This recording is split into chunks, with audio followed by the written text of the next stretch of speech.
Ne në mbrojtje të mjedisit, ne duhet të riciklojmë mbeturina, aq më shumë. Do të mbjellim pemë, fruta. Do të mbjellim pemë, fruta e perime. Ne do të bëjmë dush të shkurtra, se nëse ne bëjmë 10 minuta dush, ne shpërdorojmë 18 litra ujë.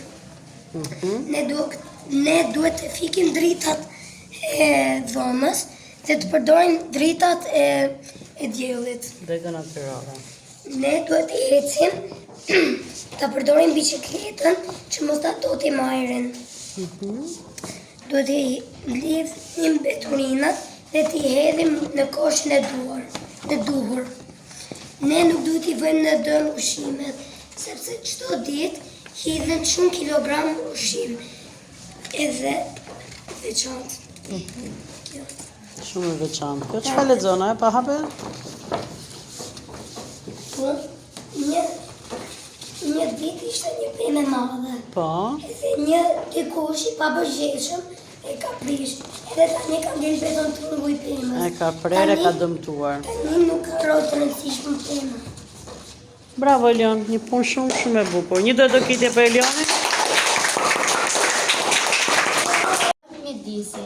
Ne nuk duhet që të lajmi 10 minuta nëse jemi duke u larë. Duhet të lajmi shpejt sepse na ikën ujë. Kurse i muajin. Po. Tjetër. Tani, nëse ne e lejmë dritën shumë, ajo na heqën energji dhe prandaj duhet sa më pak ta ndezim dritën. Vetëm kur është e nevojshme. Po. Ne duhet që të bëjmë sa më shumë pemë, sepse të mbjellim sa më shumë pemë, sepse nëse nuk i mbjellim, natyra nuk do jetë shumë e bukur për në sytë tonë. Dhe e pastër, ajo është Po, dhe e pastër. Ne duhet dalim më shumë me biçikletë që ajri mos të prishet, si për shembull me makinë. Mos të ndotet. Mos të ndotet, sepse me makinë prishen lulet, pemët nga dymi i tij që nxjerr. Këto janë 4 lloje të kushave për mbeturina. Material, metal, letër, plastik dhe mbeturinat ushqimore. Pra duhet i hedhim mbeturinat në vendin e duhur. Po. Në mbrojtje të mjedisit, nëse duam një mjedis të shëndetshëm, duhet të ndjekim këto veprimtari mjedisore. 1. Të hedhim mbeturinat në koshin e caktuar. 2. Të përdorim sa më shumë biçikletat. 3. Mos të shpërdorojmë ujin. 4. Të mbjellim sa më shumë bimë. 5. Të ham sa më shumë ushqime të shëndetshme. Dhe 6. Të mbledhim mbeturinat e hedhura në tokë. Darli? Në mbrojtje të mjedisit. 1.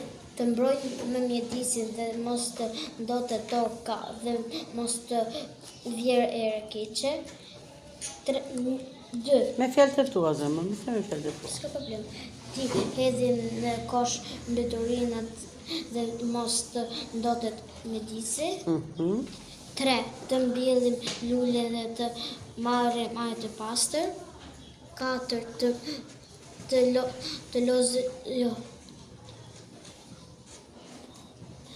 Të hamë shëndetshëm që mos të hamë shëndetshëm. Supë me perime. Po. Të lozim me biçikletë. Ne nuk duhemi të ndotim ajrin sepse ajo është i pastër. Duhet të jetë i pastër që ne të jemi të shëndetshëm. Unë kam bërë një postër ku kam treguar se nuk duhet të hedhim letra në tokë, duhet të mbjellim sa më shumë bimë të reja, pemë, lule, e shumë gjëra të tjera. Duhet të ham shëndetshëm dhe duhet të ecim më shumë me biçikleta që mos të ndotim ajrin. Ajri duhet të jetë i pastër.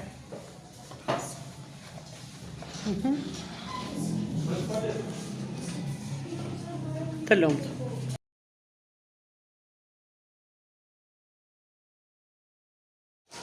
Këtu në figurën në lartë, janë disa njerëz që po mbledhin plerat, sepse mjedisi ka ajër shumë të ndotur.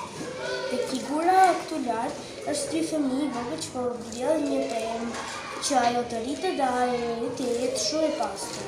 Te figura këtu anash është një fëmijë vogël që e ka dorën në shkullë dhe po bëj qelsin e dritës.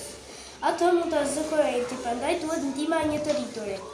tek figura më lart janë koshët e renditur. Ky është i dyti i cili tregon që duhet të hedhim metalet aty. Ky është i jeshilti i cili tregon që duhet të I hedhim. blujt i themin e po blu. Koshi ngjyrë blu. Koshi ngjyrë jeshil, Koshi ngjyrë kuq i kuq dhe dhe i ziu që është për mbeturinat ushqimore. Pra duhet të hedhim mbeturinat të ndara për t'i ricikluar. Natyra shumë i shpirë. Natyra nuk do të pastrohet, por të mos ndotet. Po, e saktë. Po të mos e ndotim, s'kemi nevojë që ta pastrojmë, të lumt. Unë këtu kam fotokopjuar dy figura.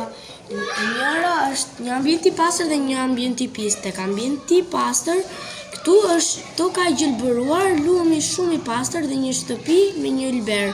Ndërsa tek ambienti i pist është mbushur me fabrika, pallate dhe një aeroplan.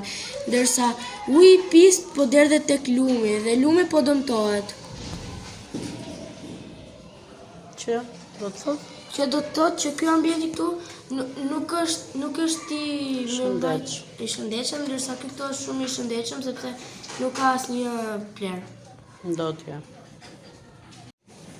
Kam përgatitur një poster me temë të mbrojtje disit. Aty është një person i cili po mbledh flera dhe ai është kundër ndotjes së ambientit dhe mbeturinave në rrugë. Ne duhet t'i ujsim sa më shumë lulet që ato të gjelbërojnë dhe ne të kemi edhe të zbukurojmë shtëpinë tonë dhe Kemi një ambient të pastër dhe gjelbëruar. dhe të këndshëm, po. Janë gjithsej 4 kosha të cilat janë të ndarë në metal, plastik, letër dhe mbeturina ushqimore. Nuk duhet që të shpërdotojmë as ujin as ushqimin sepse nëse i shpërdotojmë, harxojmë dhe lekët dhe ushqimin. Të lumt. Të mbrojmë mjedisin dhe Si hedhi mbeturinat? t'i hedhim mbeturinat në kofën e caktuar. Bravo. Po këtu? Mos e ndotni ujin. Mos e Bravo. ndotni ujin. Shumë bukur. Aurora? Dhe ta lexosh? Me fjalët e tua? Vazhdo. U kam përgatitur një poster me temën në mbrojtjet e mjedisit dhe kjo poster tregon që ne nuk du ta bëjmë ambientin të pastër dhe du ta Nuk duhet ta bëjmë ambientin të pastër? nuk du ta bëjmë ambientin të pistë me pleturina dhe du ta mbajmë ambientin të pastër. Dhe ne kemi koshe të caktuara për metalet, për letrat, për plastiket dhe për pleturina Ushqimore, po, bravo. Dhe ne gjithmonë do të hajmë ushqim të shëndetshëm dhe do të bjerrim sa më shumë pemë. Endi? Unë kam përgatitur një poster e cila skema të vinë në ndihmë e disit. Unë më shumë përdor biçikletën sepse nuk krijon shumë pisliqe në ajër. Po. Dhe ne mund të marrim frymë, ne marrim frymë, po nuk e Të thithim ajër të pastër. Dhe këta fëmijët këtu çfarë po bëjnë? Fëmijët po mbledhin mbeturinat dhe po hedhin te një koshi. Në mënyrë që ambienti ku ata do të luajnë të Të jetë jetë sa më i pastër. Të lumtur.